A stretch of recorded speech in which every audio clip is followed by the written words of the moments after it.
Thank you so much, sir, for joining. Over to you, sir. Yes, थोड़ा simple बच्चों ने request किया है, so that they can ask in the class questions. I have encouraged them to ask questions from you. Over to you, sir. Okay, ma'am. Thank you, ma'am. Thank you.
Subhash sir, Subhash sir. Hello जी ma'am. Actually 7-8 बच्चे ना दूसरे meeting link में बैठे हुए थे, वो थोड़ा कंफ्यूजन हो गया, इसीलिए यहाँ पे कोई दिख नहीं रहा था आपको कोई। तो अभी संगीता मैम का कॉल आया कि सुभाष सर नहीं आए हैं। I said no, he is there in another link. So I think उन्होंने लिंक पोस्ट करने में गलती की है। All the kids are coming here, they will join in some time. So I think 7 more kids will be here. No issue. No. So this confusion happened. So you can have a conversation. ठीक है, ठीक है।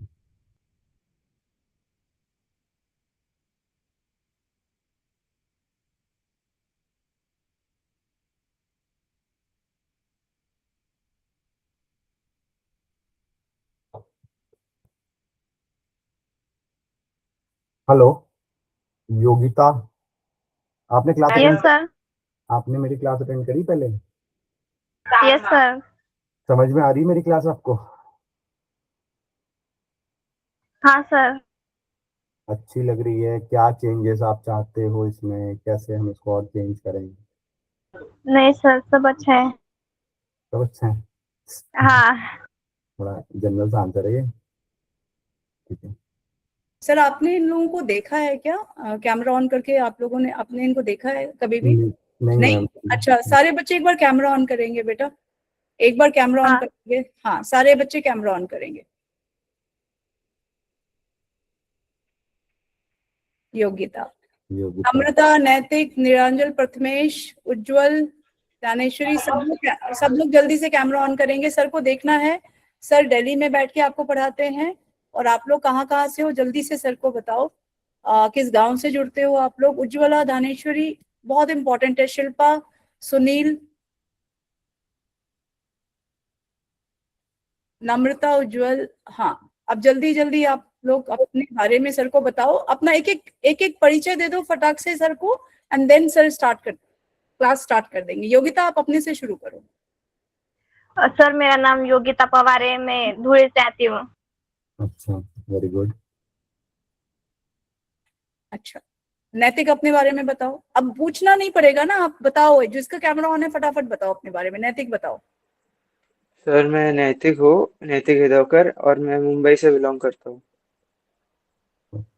Okay. Sir मैं धनश्री मांडोळे, मैं महाराष्ट्र से belong. Maharashtra में कहाँ से? महाराष्ट्र में जलगांव जिले से। जलगांव जिले से। ओके। प्रथमेश, प्रद्युम्न, नम्रता। हाँ, अनम्यूट करो नम्रता। जी सर। गुड इवनिंग बेटा। I am from Jalna. Jalna. Jalna से। Okay. Okay. Pradyumna, Pradyumna camera on करो और माइक ऑन करो। मैं महाराष्ट्र से 40 तालुका से बिलोंग करता हूँ। हाँ, नाम तो सर को पता ही होगा ना, सर तो तुम्हारे गांव से है, नाम बताना नहीं है। मैं तो इस गांव से आ रहा हूँ, मेरा तो नाम से ही पता। सलमान खान हो? कैमरा ऑन करके बताओ अपने बारे में। सर प्रद्युम्न जो है, ये इसके बारे में आपको बता रही थी। He really like your class and he is one, he cleared the Lodha Genius Scholarship in Advanced Mathematics. So he really loves maths and I'm sure he loves your class. ओम, आप कैमरा ऑन करोगे और अपने बारे में बताओगे? Ma'am camera okay, मैं try करता हूँ, दिखेगा तो ठीक है। ओम बहुत होशियार है सर, मैथ्स में काफी अच्छा है और इसको थोड़ी दिक्कत आ रही है, but otherwise what he is saying that your class is nice. थोड़ा सा थोड़ा फाउंडेशन पे हाँ नहीं आ रही है बेटा, कोई बात नहीं, बताओ अपने बारे में। ओम, कैमरा नहीं चल रहा बेटा आपका। I think he is in a dark background. I know. It's okay बेटा। कोई ठीक है, कोई बात नहीं बेटा, बोलो। अच्छा ठीक है। I think Om it is okay बेटा, माइक म्यूट है तो आपको सुनाई नहीं दे रही। Sir over to you, you can start the class right from the beginning so that now they get the confidence that. Ma'am हाँ बेटा बोलो। हाँ, मैं ओम हूँ, ओम गोरे, चालीसगांव से बिलोंग कर, मतलब तलेगांव से बिलोंग करता हूँ, तालुका चालीसगांव। 10th में कितना परसेंट आया था बेटा आपको? हाँ, मुझे 10th में 87 आए थे। 87 आए थे। इसने कोई कोचिंग भी लगाई हुई है इसको ये करना एग्जाम्स? कौन सा एग्जाम देना तुम्हें? सॉफ्टवेयर एमएसटी क्या बेटा? हाँ, मतलब एमएसटी सीईटी की क्लासेस लगाई हुई। एमएससी सीएससी MSCET की। हाँ इसने लगाई है। सो ही इज इंटरेस्टेड और ये बहुत ही होशियार भी है और he can be engaged in the class. These are the students those who and Prathamesh अपने बारे में बताओ बेटा। प्रथमेश। सर मेरा नाम प्रथमेश वाल्मीकि पाटिल है, मैं चालीसगांव में से धामनगांव से हूँ। मुझे 10th में 88.20% थे। Very good. Okay sir. So Fine. over to you sir. Thank you so much. Thank you. Yeah. बच्चों चलो, आज आपसे थोड़ी बात हुई है ना, तो थोड़ा सा इस बात को आगे बढ़ा लेते हैं हम लोग, है ना। Before I will get into the topics, पहले तो बताओ मेरी स्क्रीन दिख रही है आपको? Yes sir. ओके। तो जैसा आप लोग जब डिस्कशन करके आपके इंट्रोडक्शन से मुझे ये समझ में आया कि आप लोग पढ़ने में काफ़ी अच्छे हो और काफ़ी ही एग्जामिनेशंस को लेकर के भी बड़े पर्टिकुलर हो, एग्जाम्स की तैयारियां कर रहे हो, ठीक है। तो इससे पहले कि हम आगे बढ़े ना, मैं कुछ बातें आपके साथ शेयर करता हूँ, है ना, और ये पता नहीं कितना आप कोरिलेट कर पाओगे, ठीक है।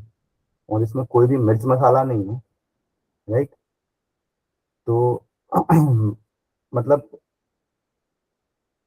जब मैं मेरे कॉलेज टाइम में था, ठीक है, आई गॉट इनटू, मैंने भी एग्जाम की तैयारी करी थी। उस समय state wise pre engineering test होते थे और I was a rank holder, ठीक है। मैं अब आप लोगों ने अपने बारे में बताया तो मैं भी थोड़ा अपने बारे में बता दूं, थोड़ा एक इंट्रोडक्शन कंप्लीट ही हो जाए, फिर शायद हम लोग एक दूसरे को और अच्छे से जान पाएंगे। और मेरे फादर एक मतलब भिलाई स्टील प्लांट है, this is the biggest steel plant of Asia, उसमें वर्कमैन के रूप में काम करते थे। सैलरी बहुत ही हम्बल थी, ठीक है। हमारी फैमिली बहुत बड़ी थी, हम 5 भाई बहन थे, तो डेफिनेटली थोड़ा सा फाइनेंशियली हम लोग क्राइसिस से सम टाइम गुजरते रहते थे। But education is the only thing, ठीक है, जिसने मेरे को बहुत चेंज किया और मुझे सिखाया कि मतलब हाँ, यू आर गेनिंग नॉलेज, तो डे बाय डे आप बढ़ते जाते हो। उसके बाद I was in the job, ठीक है, मैं आई वॉज वर्किंग, मतलब मैंने अपनी लाइफ में एज अ जनरल मैनेजर तक की पोस्ट पे मैंने काम किया। फिर मैं इस एजुकेशन फील्ड में आया, फिर हमने बहुत से स्कूलों के साथ काम किया दिल्ली एनसीआर में। लेकिन इस पूरे जर्नी में मेरा जो पर्पस है अभी आपको बताने का वो ये है कि मतलब समटाइम्स ना हम लोग बहुत रैंडमली भाग रहे होते हैं पढ़ाई के पीछे, ठीक है, राइट। किसी भी चीज के पीछे ना एक्स्ट्रा एफर्ट नहीं डालना होता। जो मुझे मेरे इतने दिन की चीजों में समझ में आया, जो मैं आपको समझाने की कोशिश करूंगा थोड़ा, अगर आपको ये समझ में आया, किसी भी चीज में ना एक्स्ट्रा एफर्ट नहीं डालना होता कभी भी लाइफ में। जैसे अगर मैं आपसे पूछूं कि आप में से कितने ऐसे लोग हैं जो सुबह ब्रश करते हैं, प्लीज बात करना ना, बात करेंगे तभी ये चीजें कुछ क्लियर होंगी मैं क्या समझाना चाह रहा हूँ। आप में से कितने ऐसे लोग हैं जो सुबह ब्रश करते हैं? सब करते हैं सर। सब करते हैं ना। पर क्या सुबह उठ के कभी आप ये बोलते हो कि हम ब्रश ब्रश करने की कोशिश करते हैं? नहीं सर। ठीक है। क्या कभी आप ये बोलते हो कि हम नहाने की कोशिश करते हैं, घूमने जाने की कोशिश करते हैं, कपड़े खरीदने की कोशिश करते हैं? हम खरीदते हैं, राइट। बाहर गोलगप्पे वाला होता है, पानी पूरी, अलग अलग स्टेट में अलग अलग नाम है, उसको खाने की कोशिश करते हैं। कभी हम इन चीजों की कोशिश करते हैं? नहीं सर। नहीं करते हैं, ठीक है। तो फिर हम क्वेश्चन सॉल्व करने की कोशिश क्यों करते हैं?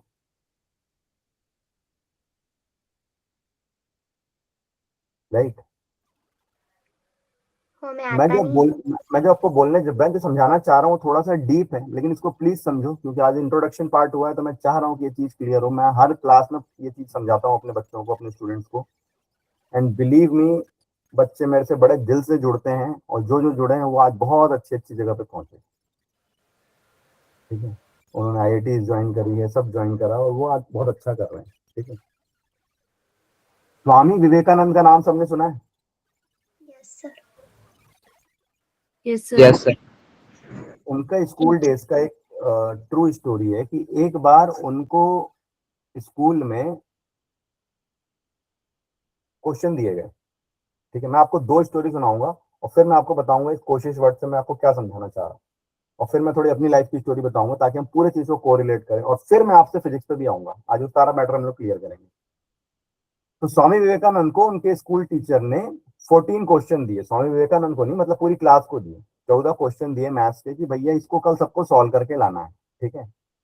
और जो इसको सॉल्व नहीं कर पाया, जैसे पुराने जमाने में होता था ना, वो तो पिटेगा, क्योंकि मतलब वो तो बेकार बच्चा है, वो तो पढ़ाई नहीं हो रही। सारे बच्चे चले गए। अब स्वामी विवेकानंद जी तो स्वामी विवेकानंद थे, ठीक है। उस समय वो स्वामी विवेकानंद नहीं थे, उस समय वो नरेंद्र थे, उनका नाम बचपन का नरेंद्र था। तो ये घर पहुंचे, इन्होंने क्वेश्चन सॉल्व करना शुरू किया, खाना पीना खा के बैठ गए। बोले सर ने बोला बहुत आसान है, सबसे बनना चाहिए, जिससे नहीं बनाओ तो गधा होगा, तो मैं सॉल्व करना शुरू करता हूँ। उन्होंने करना शुरू किया, 2 4 6 8 बनते गए। लास्ट के 2 क्वेश्चन नहीं बने। अब वो परेशान, करते करते शाम हो गई, रात हो गई, अगले दिन सुबह फिर स्कूल जाना है।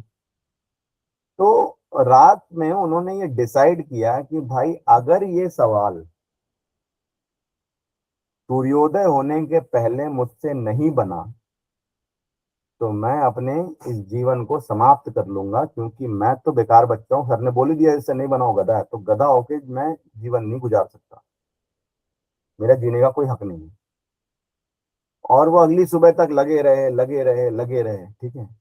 और लगे लगे भी क्वेश्चन उनसे सॉल्व नहीं हुआ, राइट। जब सॉल्व नहीं हुआ तो फिर वो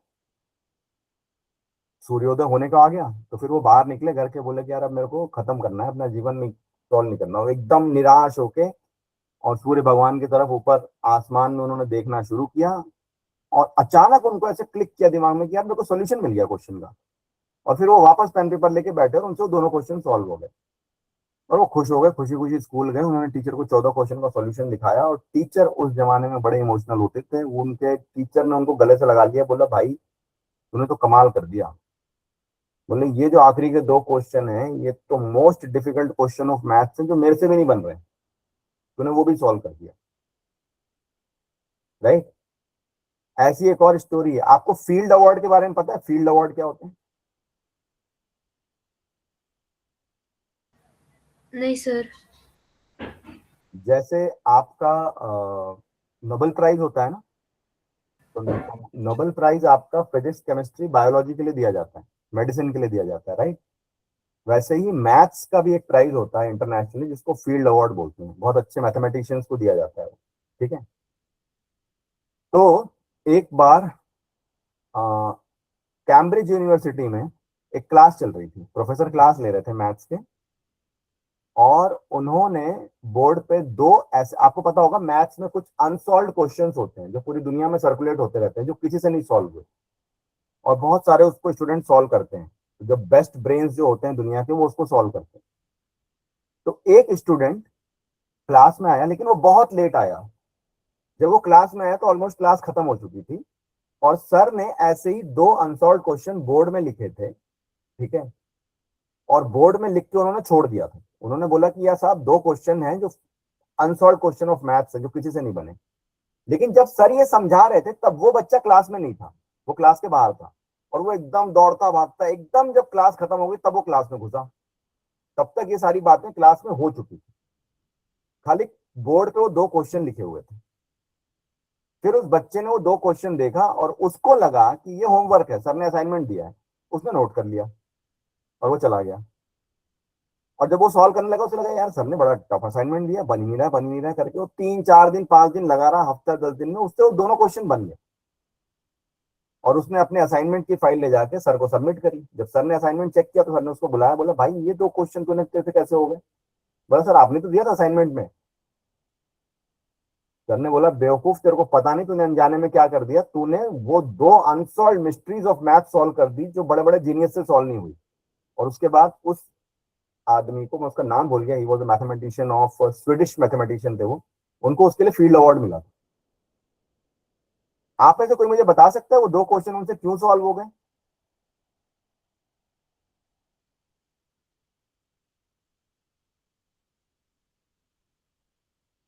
उन्होंने डायरेक्ट सॉल्व करना चालू कर दिया, कोशिश नहीं की।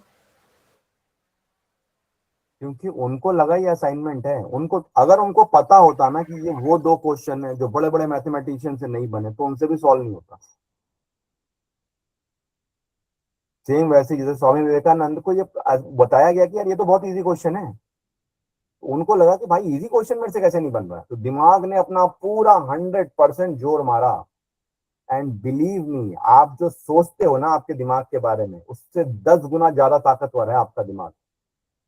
तो मैं सिर्फ ये समझाना चाह रहा हूँ कि एफर्ट मारना बंद कर दो।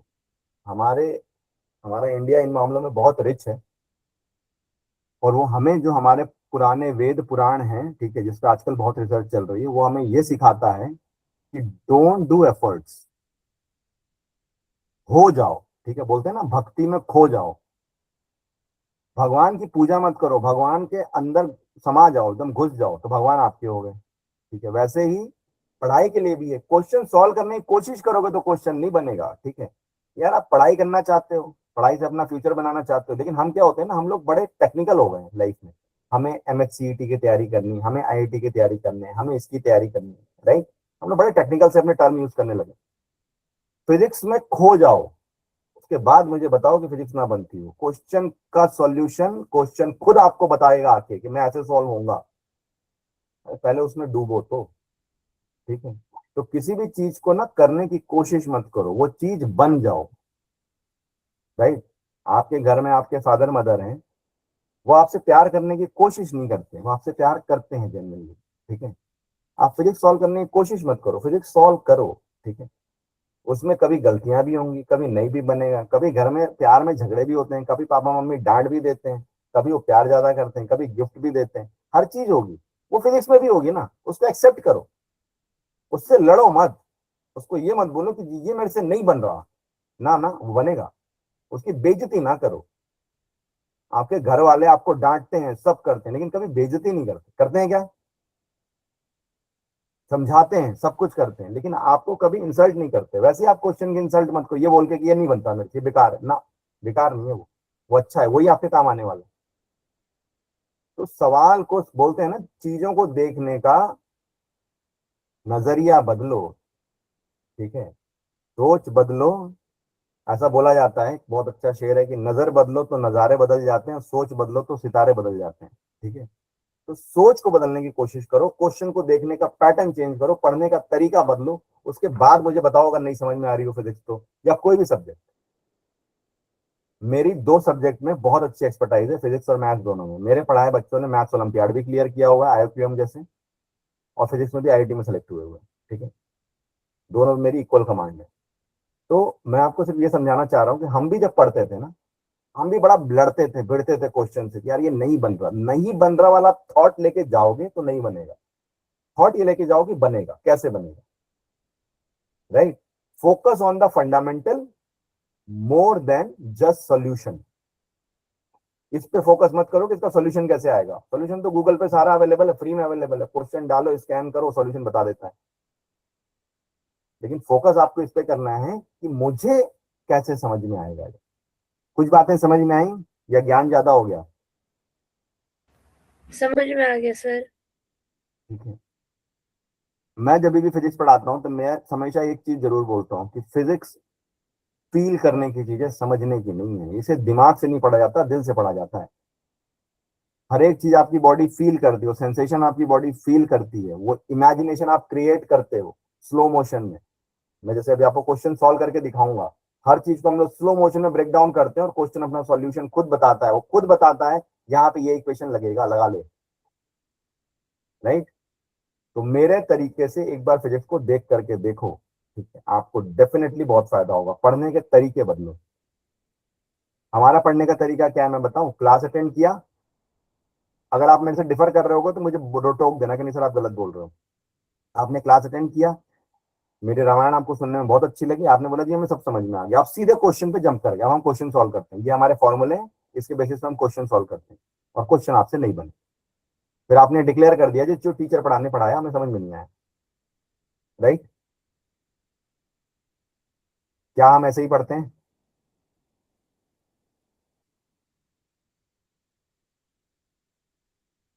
जल्दी बताओ, क्या हमारे पढ़ने का तरीका यही होता है?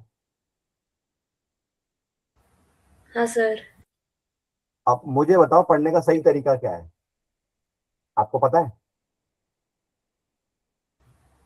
सर नोट्स रिवाइज करना जरूरी होता है। सब बकवास है, सब यही बोला ना, आज तक किसी ने ना, ये तो आपकी गलती नहीं बेटा, हमारे एजुकेशन सिस्टम की गलती है, हमने सब गलत सिखा रखा है सबको, सब बकवास है। मैं बताता हूँ पढ़ने का सही तरीका क्या है।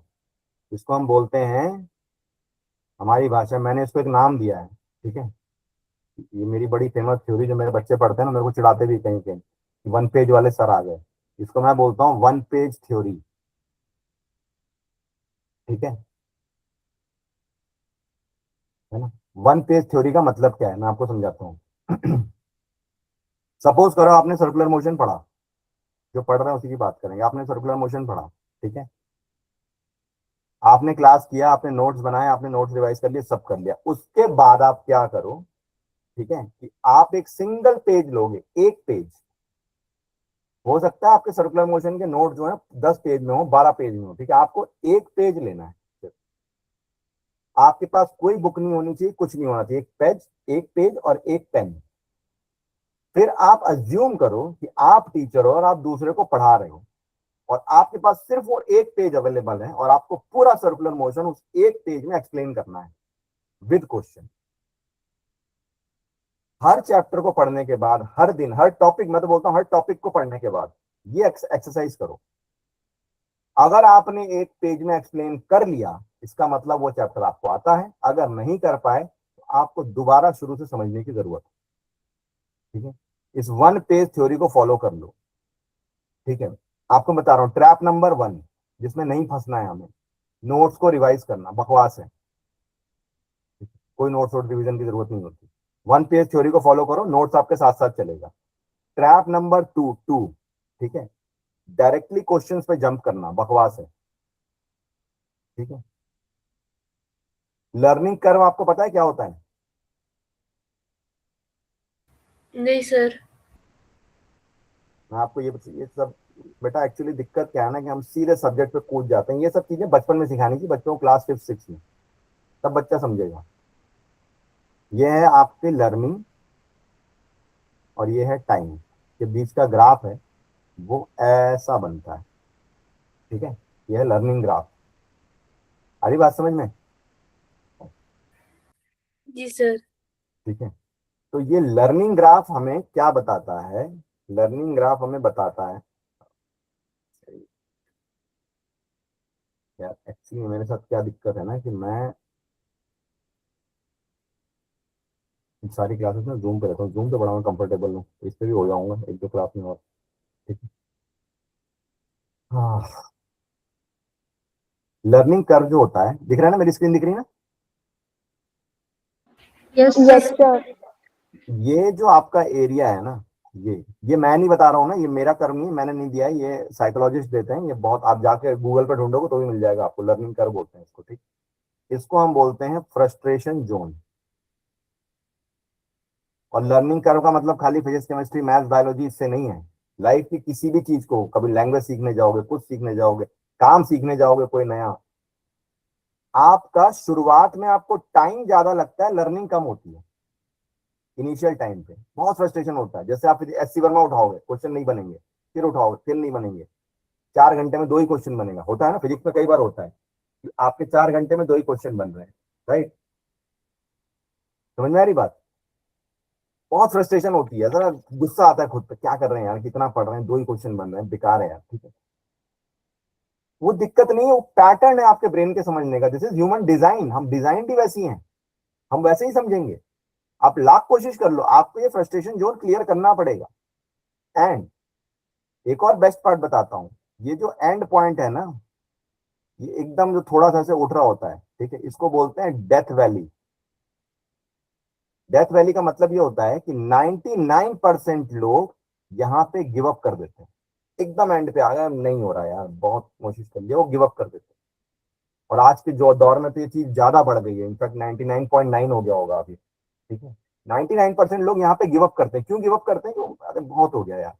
उन्हें ये नहीं पता होता कि बस वो उस जगह पे उन्होंने गिव अप किया जहां से एक्सपोनेंशियल गेन शुरू होने वाला था। और इसके बाद क्या होगा, इस डेथ वैली के बाद आपका हैप्पीनेस पीरियड चालू हो जाता है, जहां आप टाइम कम लगा रहे होते हैं, आपकी लर्निंग बढ़ रही होती है।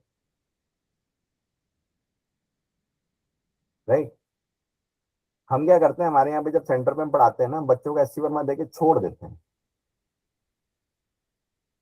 ठीक है, अच्छा, हमारे इंडियंस में और बाहर वालों में थोड़ा सा एक अंतर है सीखने का। जैसे मैं कुछ दिनों के लिए कनाडा गया था, तो वहां मैंने एक चीज देखी जो मुझे बड़ी अच्छी लगी। वो बच्चों को स्विमिंग सिखाते हैं। कैसे सिखाते हैं? अच्छा, स्विमिंग वो बड़े बच्चों को नहीं, 6 महीने, साल भर, ठीक है, 1.5 साल के बच्चे को स्विमिंग सिखा रहे हैं। कैसे सिखाते हैं? उसको सेफ्टी बूट, मतलब बांध के, सेफ्टी सूट बांध के उसको पानी में छोड़ दिया जाता है। मुझे वो चीज बड़ी अच्छी लगी, मैंने उसको फॉलो किया अपने इंस्टीट्यूट। हम क्या करते हैं, एससी में पकड़ा के छोड़ देते हैं बच्चों को, लड़ता रहे, भिड़ता रहे, नहीं बन रहा कोई बात नहीं, बस तू भिड़ता रहे।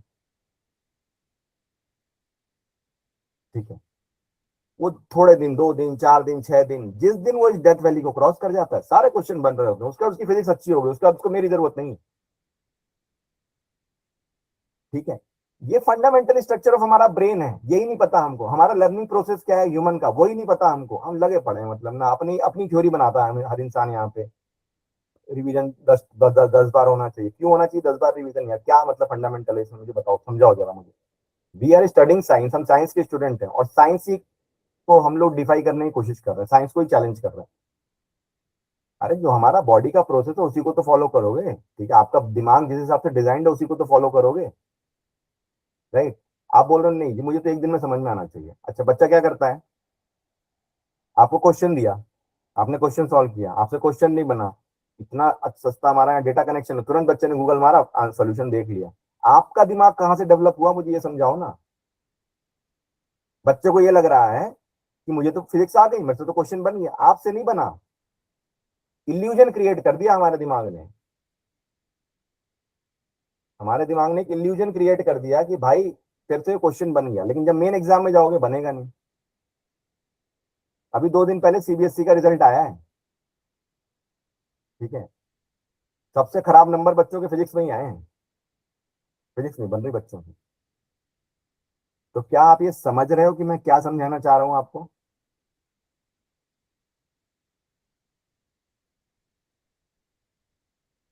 किसी को भी क्लियर हो रहा है ये?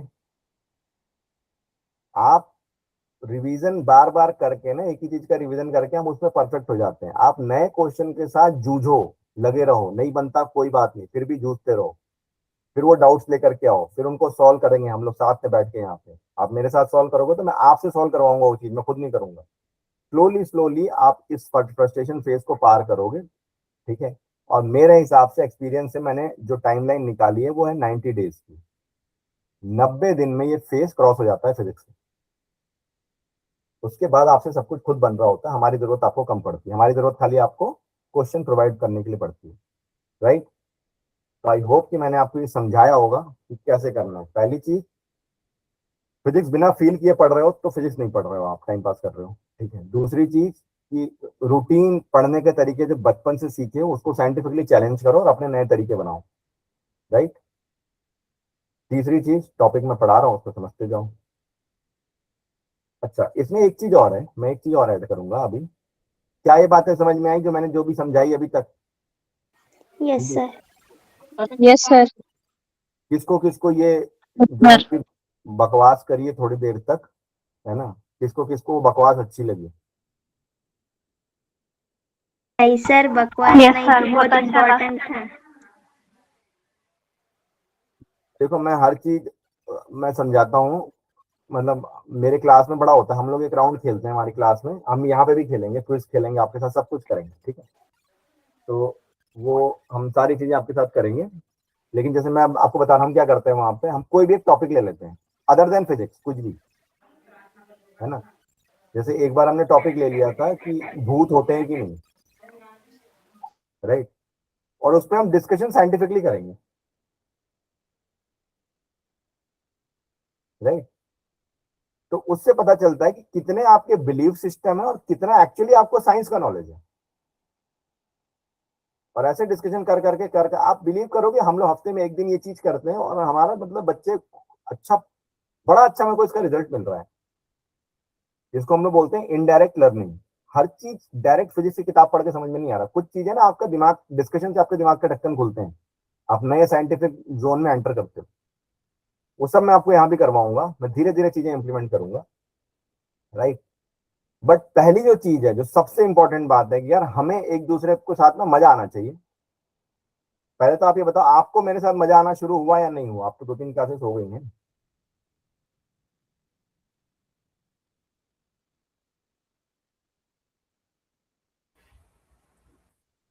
बताओ यार। जी सर, मजा तो आता यस है। सर, बहुत मजा आता है। तो सेम ना, रेसिप्रोकेशन होना चाहिए ना, बोले ना कि मतलब प्यार मोहब्बत मजा, मतलब ये सब दो तरफा चीजें हैं ना, तो मुझे भी आना चाहिए ना। तो मुझे तब आएगा जब आप ना मेरे से बातें करोगे, और बिलीव मी, आप मेरे से बातें करोगे आपको बहुत लर्निंग मिलेगी। एक बार, जैसे मैं अपनी क्लासेस से कुछ हिट डायलॉग बता रहा हूँ जो मेरे बच्चे बाद में मेरा ही डायलॉग उड़ा, मेरे को सुना के मजाक उड़ाते हैं। मैं सबको यही बोलता हूँ कि बेटा विश्वास नहीं, मेरे ऊपर ना 3 महीने अंधविश्वास करो,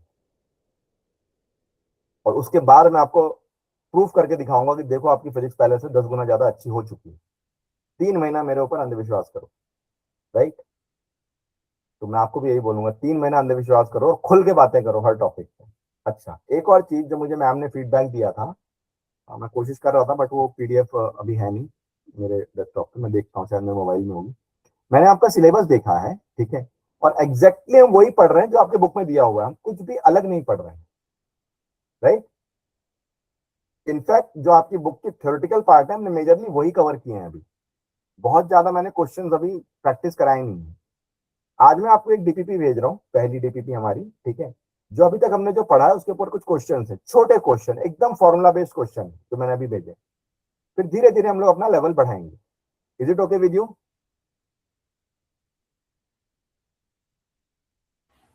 जी सर।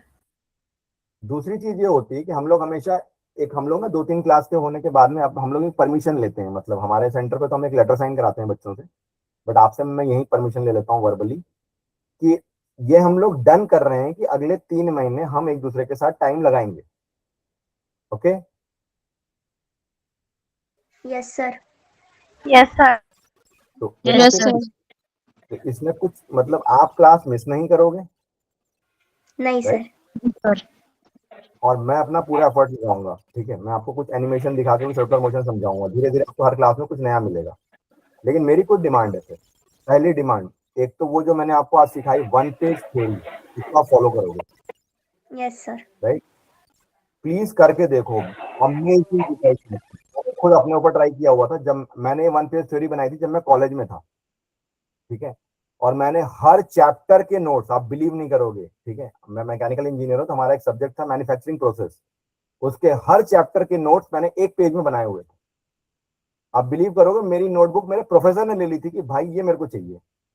जिस दिन मेरा वो पेपर क्लियर हुआ, मेरी नोटबुक मेरे प्रोफेसर ने ले ली, ये कुछ यूनिक है, नया है। और तभी मैंने 1 पेज थ्योरी सीखी थी। और ये 1 पेज थ्योरी मैंने किससे सीखी तुम्हें पता है? ये 1 पेज थ्योरी मेरी नहीं है, किसकी है आपको पता है? नहीं सर। ये 1 पेज थ्योरी है एल्बर्ट आइंस्टाइन की, ठीक है। एल्बर्ट आइंस्टाइन जी ये बोलते थे कि जो आपको आता है वो आपको लिखना नहीं है, और जो आप लिख रहे, मतलब जो आपको याद है वो आपको लिखना नहीं है, और जो आप लिख रहे हो उसको याद क्यों करना है? तो उन्होंने ये डिजाइन किया था कि जो चीज भी आपको समझ में आ गई है, आप किसी को एक पेज में समझा सकते हो, और नहीं समझा सकते मतलब आपको समझ में ही नहीं आई, फालतू की बात कर रहे हो आप। अगर किसी चीज को एकदम इजीएस्ट लैंग्वेज में आपने सामने वाले को समझा दिया, मतलब आपको आती है अच्छे से। तो अभी एक्सपेरिमेंट खुद के साथ करो ना। आप इमेजिन करो कि आप एक टीचर हो, आप किसी को पढ़ा रहे हो, बैठ जाओ लेके पेन पेपर, देखो एक पेज में समझा पाते हो क्या? कहाँ कहाँ अटक रहे हो, जहां जहां अटक रहे हो मतलब आपको नहीं आता, वही दोबारा पढ़ना है। सब कुछ दोबारा नहीं पढ़ना। रिवीजन में गलती यही होती है कि हम सब दोबारा पढ़ रहे होते हैं। अरे नहीं पढ़ना भाई सब कुछ दोबारा। क्लियर है? ये कुछ कॉन्सेप्ट क्लियर हो रहे हैं? पढ़ने के तरीके बदलोगे आज से? Yes sir. यार मजा आ रहा है सुन के कि यार ये आदमी कुछ नया बता रहा है। मैं तो बोलता हूँ हर सब्जेक्ट में इसको इम्प्लीमेंट करो, राइट? चलो जी, तो ये जितने भी चीजें हम लोग कराए हैं हमने सर्कुलर मोशन में अभी तक, ये बिल्कुल आपकी बुक से अलाइंड है। मैं नेक्स्ट टाइम पे मेरे साथ गलती हो गई, मैं वो पीडीएफ ना ट्रांसफर नहीं कर पाया लैपटॉप में। मैं नेक्स्ट क्लास में बिल्कुल पीडीएफ आपको शो करूंगा, देखना लाइन बाय लाइन हमने वही पढ़ा हुआ है जो आपकी बुक में है, ठीक है। अच्छा, आप में से कुछ लोगों को जो कह रहे थे कि कुछ एमएससीईटी की तैयारी कर रहे हैं, बट शायद उन्हें क्लास में कुछ दिक्कत आई है, प्लीज आप बता दो मुझे क्या दिक्कत आई है। खुल के बात करो बेटा, तभी सॉल्यूशन मिलेंगे।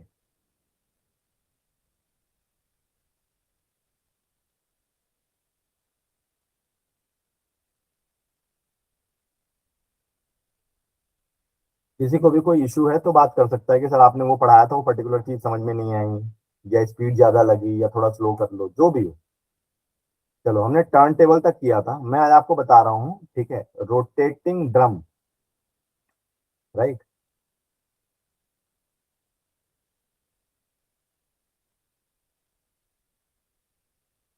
या इसको हम लोग बोलते हैं, इस रोटेटिंग ड्रम को हम बोलते हैं, आपने देखा होगा मीना बाजार में रहता है, मौत का कुआं, है ना? हिंदी आती है ना सबको पढ़ने, ठीक है।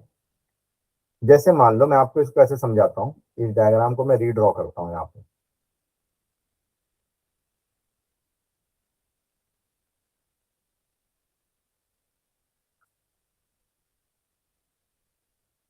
और ये मेरा एक्सिस है, इस एक्सिस के अबाउट ये रोटेट होने वाला है। इस एक्सिस को हमने ओमेगा पे घुमा दिया, राइट? अब यहाँ पे मेरा एक मास रखा है m, ठीक है, राइट? समझ में आ रहा है डायग्राम सबको?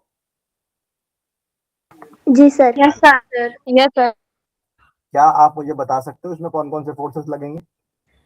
सर फ्रिक्शनल फोर्स लगेगा, सेंट्रीपिटल फोर्स और ग्रेविटेशनल फोर्स। किधर किधर ग्रेविटेशनल फोर्स किधर लगेगा? नीचे। नीचे लगा दिया जी, mg। हाँ, अब सेंट्रीपिटल फोर्स बाहर को लगेगा। बाहर को लगेगा m ओमेगा स्क्वायर r, का r रेडियस ले लेते हैं हम। फ्रिक्शन ऊपर को लगेगा। फ्रिक्शन ऊपर को लगेगा, कितना लगेगा? Mu mu N. और n किधर लगेगा?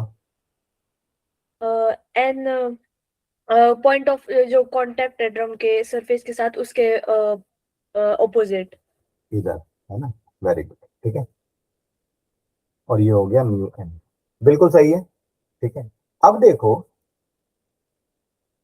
एट इक्विलिब्रियम कंडीशन, जब इक्विलिब्रियम कंडीशन होगी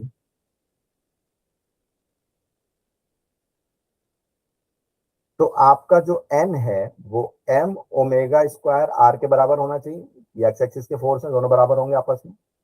और वैसे ही आपका म्यू एन जो है वो आपका, म्यू एन जो है आपका वो एम जी के बराबर होना चाहिए, राइट, सिंपल। अब देखो, एन की जगह रख दो mu M omega square R is equal to M G. तो एम से एम कैंसिल हो गया, ठीक है। तो ओमेगा आपका क्या हो गया, जी बाई म्यू आर का अंडर रूट, ठीक है। मतलब अगर हम इस स्पीड से रोटर को घुमा रहे हैं, ठीक है, ड्रम को घुमा रहे हैं, तो अंदर का जो ब्लॉक है वो आपका इक्विलिब्रियम कंडीशन में रहेगा, वो हिलेगा डुलेगा नहीं, ठीक है, क्लियर है।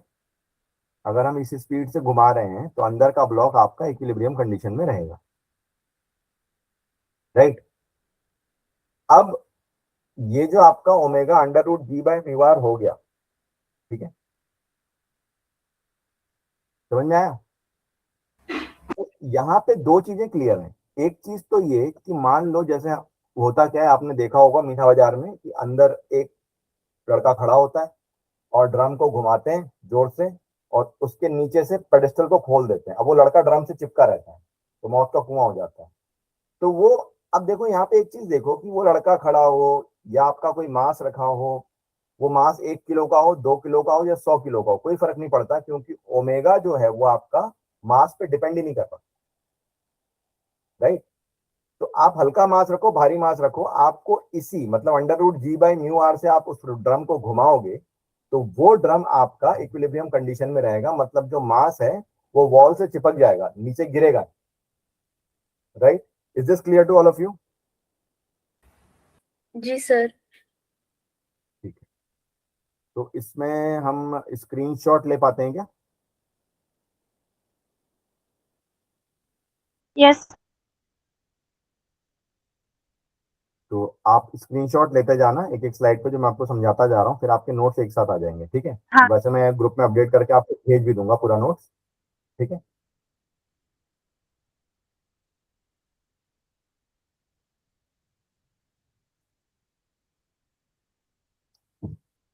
ये क्वेश्चन है आपका, ठीक है। A 70 kg man stands in contact against the inner wall of a hollow cylinder drum of radius 3 मीटर। रेडियस जो है आपका वो 3 मीटर है, ठीक है। वर्टिकल एक्सिस के साथ जो आपका रिवॉल्यूशन है, अब रिवॉल्यूशन देखो, ये एफ की वैल्यू दे रहा है आपको 200 रिवॉल्यूशन पर मिनट। तो ये हो गया 200/60 रिवॉल्यूशन पर सेकेंड, है ना, राइट। ये फ्रीक्वेंसी दे रहा है आपको, ओमेगा नहीं है। ओमेगा क्या होगा आपका 2 पाई इंटू एफ, मतलब 2 पाई इंटू 200/60, ठीक है। तो ये हो गया 20 पाई/3 रेडियन पर सेकेंड।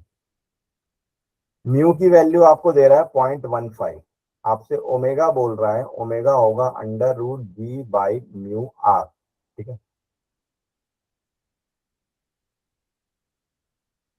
अब under root G by mu R निकालते हैं, कितना आएगा ये 10/0.15 इंटू आर। आर की वैल्यू कितनी है आपकी 3 मीटर, ठीक है। तो ये हो गया 10 इंटू 100/15 इंटू 3, तो ये हो गया 10√2/3, ठीक है।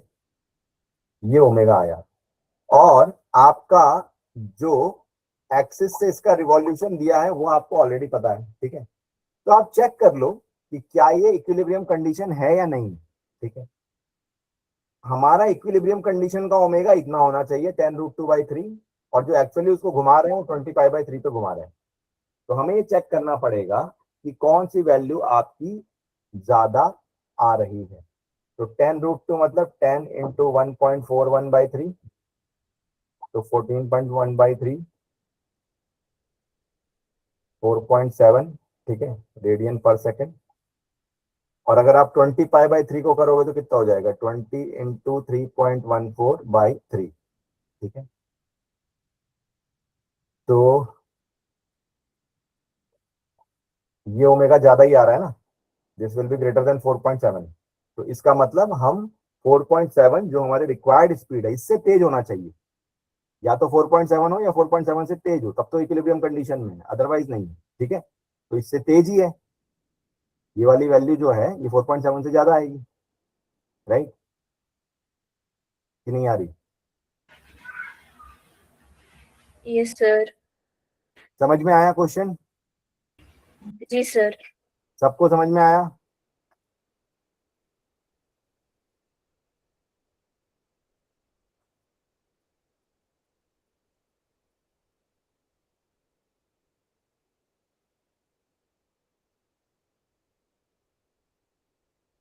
योगिता, विजय,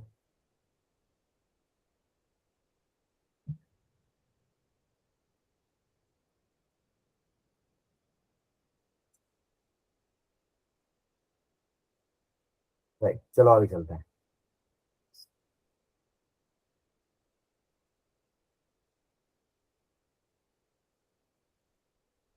इस क्वेश्चन को देखते हैं, ठीक है।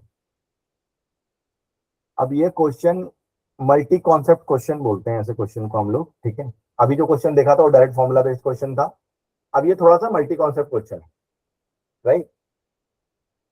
आपको क्वेश्चन में बोल रहा है कि a man is running with a constant speed v on a horizontal track of radius r 20 metre, ठीक है।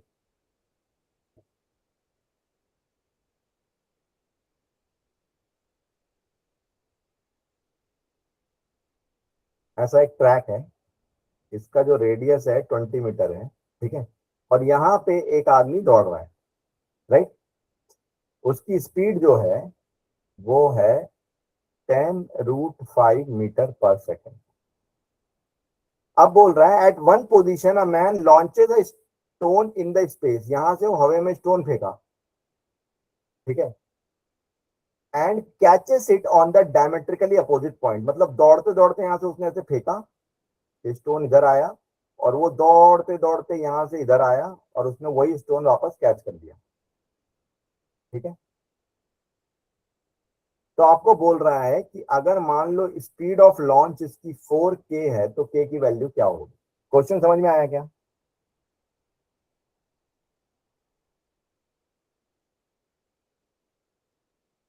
क्वेश्चन समझ में आया या नहीं आया, या इसको कुछ समझना है तो मुझे बताओ। सॉल्यूशन नहीं पूछ रहा, क्वेश्चन समझ में आया कि नहीं? नहीं सर। चलो कोई बात नहीं, तो इसको छोड़ते हैं अभी ना, थोड़ा सा शायद लेवल ज्यादा हो जाए, हम थोड़े से हल्के लेवल पे काम करते हैं, ठीक है। अभी हम लोग बात करते हैं जो आपके सिलेबस का एक पार्ट होता है, इसको हम लोग बोलते हैं कि सर्कुलर ट्रैक पे बेंडिंग ऑफ कार कैसा होगा, ठीक है। या इसको आपने पढ़ा होगा अपने स्कूल में बैंकिंग ऑफ रोड से, ठीक है। तो बैंकिंग ऑफ रोड के पहले हम लोग करते हैं कि bending of car on circular track कैसे होता है, इसके लिए क्या कॉन्सेप्ट बना सकते हैं हम लोग। एक कार है और वो सर्कुलर ट्रैक पे जा रही है, ठीक है। और जैसे मान लो, इसको मैं थोड़ा सा इजी एक डायग्राम से आपको समझाने की कोशिश करता हूँ। ये सर्कुलर ट्रैक है और इसका एवरेज रेडियस सपोज करो r है, ठीक है। और हम लोग ऐसे खाली पहिया बना लेते हैं कार का, राइट। ये इस तरीके से जा रहा है v स्पीड से, ठीक है। सर्कुलर ट्रैक पे आप गाड़ी में बैठोगे, गाड़ी जब सर्कुलर ट्रैक पे ऐसे मुड़ती है, ठीक है, तो कैसा फील होता है?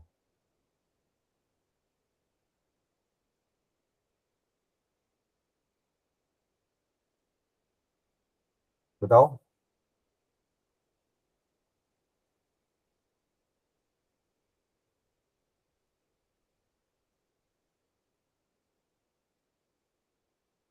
सर्कुलर ट्रैक पे जब गाड़ी मुड़ती है तो कैसा फील होता है?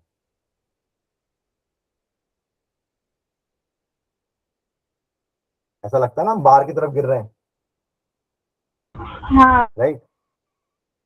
तो इस पे फोर्सेस कैसे कैसे लगेंगे, आप बता सकते हो? फोर्सेस कैसे लगेंगे, कौन कौन से लगेंगे?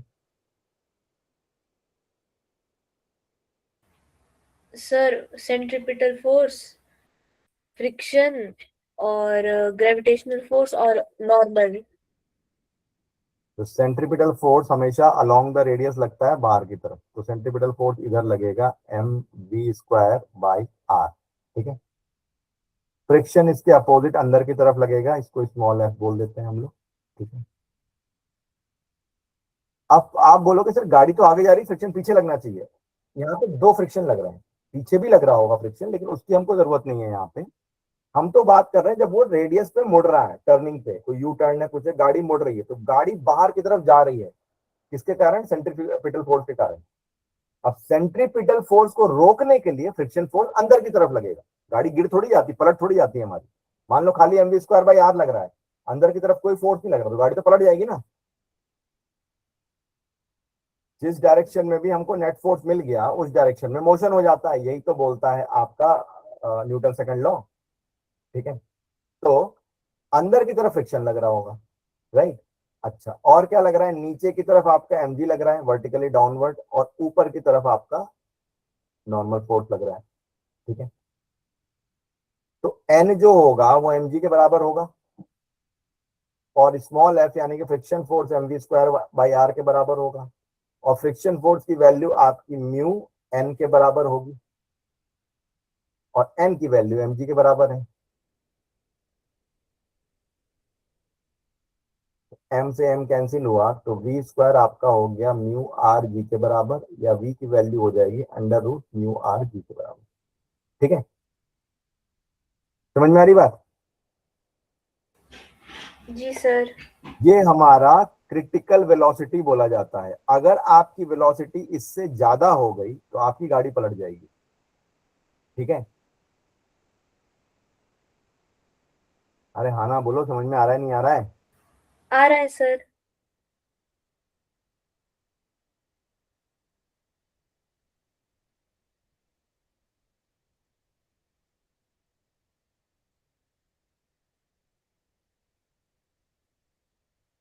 अब आप में से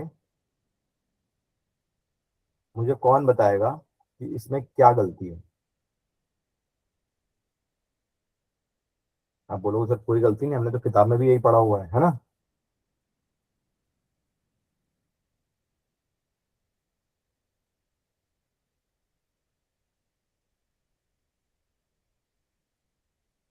बताओ बताओ जल्दी बताओ, इसमें क्या गलती लग रही है आपको?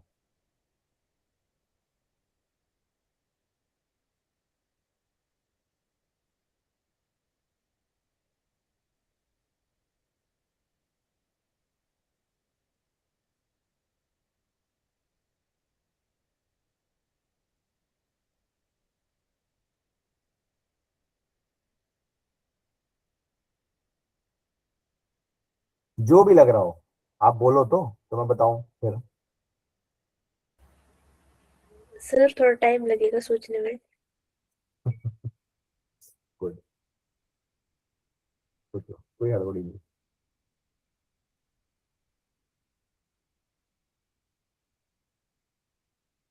मैंने इसलिए थोड़ा जो शुरू में लेक्चर दिया था, मैंने बोला फिजिक्स को थोड़ा दिल से पढ़ा जाता है, क्योंकि जो फिजिक्स पढ़ रहे हैं वो हमारी आम जिंदगी में रोज यूज कर रहे हैं। अब आप एक चीज सोचो, कोई गाड़ी ऐसे मोड़ से मुड़ रही है, आपने भी कभी गाड़ी में बैठोगे, बस में बैठोगे, तो जब बस ऐसे मुड़ती है गोल, ठीक है, और बाहर की तरफ फोर्स लगता है, हम दूसरी तरफ झुक जाते हैं।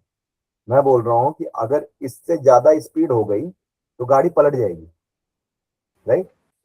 मोड़ पे ऐसे मुड़ते मुड़ते गाड़ी गाड़ी जो है पलट जाएगी। अब आप एक चीज सोचो कि मैं बोल रहा हूँ जो मेरी वेलोसिटी, क्रिटिकल वेलोसिटी है, वो √μ/r(g) पे डिपेंड कर रही है। मतलब मेरी वेलोसिटी डिपेंड किस पे कर रही है?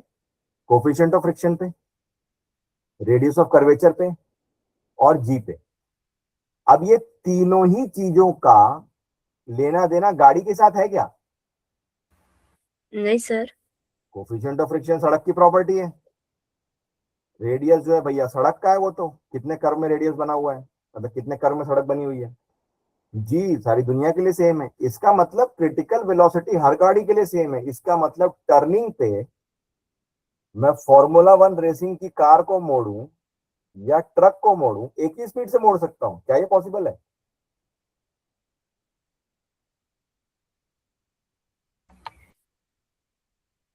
नहीं सर। नहीं ना भैया, फॉर्मूला 1 वाली कार तो मुड़ जाएगी, ट्रक ट्रक पलट जाएगी, ट्रक बहुत ही कम स्पीड में पलट जाएगी। तो फिर हमने निकाला क्यों? फिर हमने इतना डिराइव कर रहे हैं, बुक में भी यही फॉर्मूला दिया होगा, हम क्या क्या साबित कर रहे हैं इसको निकाल करके, जब ये चीज हमारे प्रैक्टिकल लाइफ में वैलिड ही नहीं हो पा रही।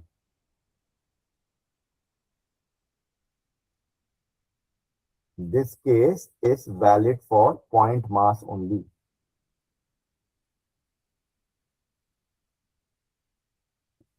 ऐसे कैलकुलेशन किया नहीं जाता, आपको सिखाया जा रहा है कि पॉइंट मास के केस में हम फोर्सेस को बैलेंस कैसे कर रहे हैं। लेकिन जब एक्चुअल डिजाइन होगा तो shape and size and centre of mass का भी मैटर होगा, टॉर्क को भी हमको लेना पड़ेगा, राइट। तो इसीलिए ये सिर्फ आपका एक बेसिक कॉन्सेप्ट है कि टर्निंग पे फोर्स बैलेंस कैसे होता है, सर्कुलर मोशन में फोर्स बैलेंस कैसे होता है, सिर्फ ये सिखाया जा रहा है आपको।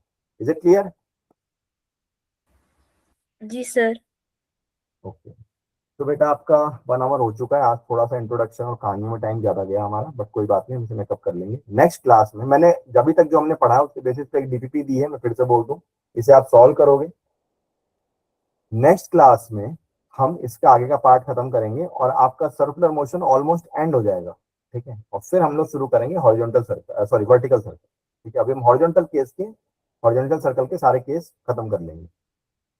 तो होप आपको क्लास में कुछ मजा आया होगा, बट नेक्स्ट क्लास में जो क्वेश्चन हमने पहले छोड़े हैं, जो थोड़े टफ क्वेश्चन है, उनको भी हम सॉल्व करेंगे, ताकि आपको और हॉरिजॉन्टल सर्कल सीखने को मिले। करना है ना? Yes sir. ओके, तो आज की क्लास बच्चे यहीं तक रखते हैं, ठीक है, और मिलते हैं फिर आपसे अगली क्लास।